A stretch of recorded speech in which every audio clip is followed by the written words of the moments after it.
recently had a conversation with a friend that really brought about a new perspective for me in terms of where I am today. And it's something that I came into the year with, but somehow it got lost in translation along the way. And so it's a really worthy discussion to have and a great reminder that we all should be able to say no. We should be able to recognize when we're starting to feel overwhelmed by things that are happening around us. And that means that you should really be looking at balancing your priorities. So really being in tune with your emotions. And finally, really understanding the importance of balance.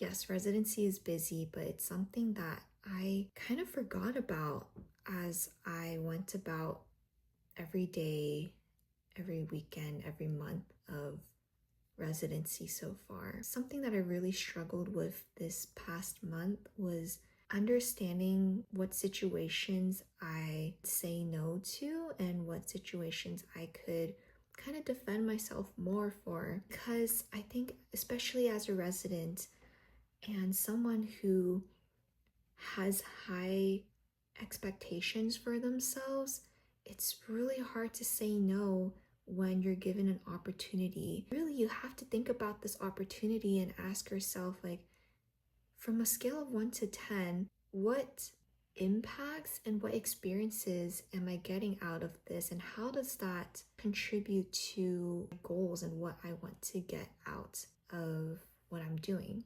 So as an example, a lot of times we are given a lot of projects in residency, and it's a matter of whether you choose to accept it or not. It sounds really difficult because you'll hear people say, like, it's my preceptor asking me to do this, like I can't say no to that. And in reality, what's worse than putting yourself in a situation that's not desirable and you end up exhausting yourself, burning out, and the quality of your work decreases?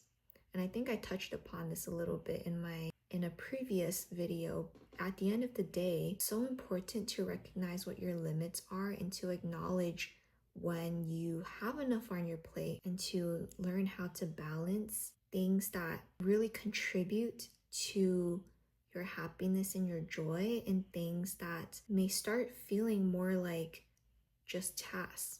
A huge theme for me this past month was learning how to say no and recognizing again the signs of when I'm starting to feel overwhelmed.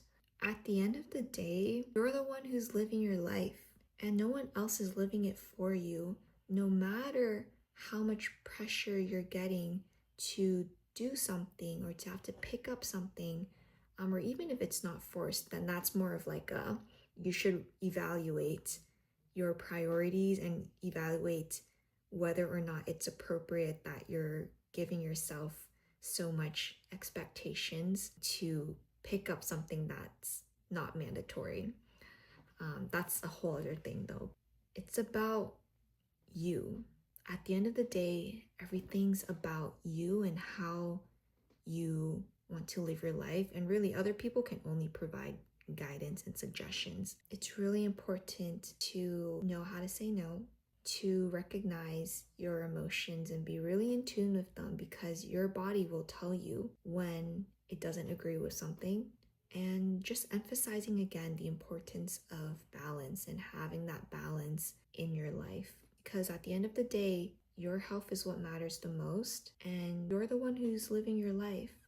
Whatever you might be going through right now, I hope you know that you're not alone. I hope you know that you matter, and I hope that you continue to develop these skills to say no and acknowledge your limits. And I've been talking a lot about like projects and saying no at work, but this applies to anything in life. Having the ability to say no is a lot more impactful than you might think, for yourself and for your future. Take care, please, and you and I will be in the same boats traveling on this journey together through life.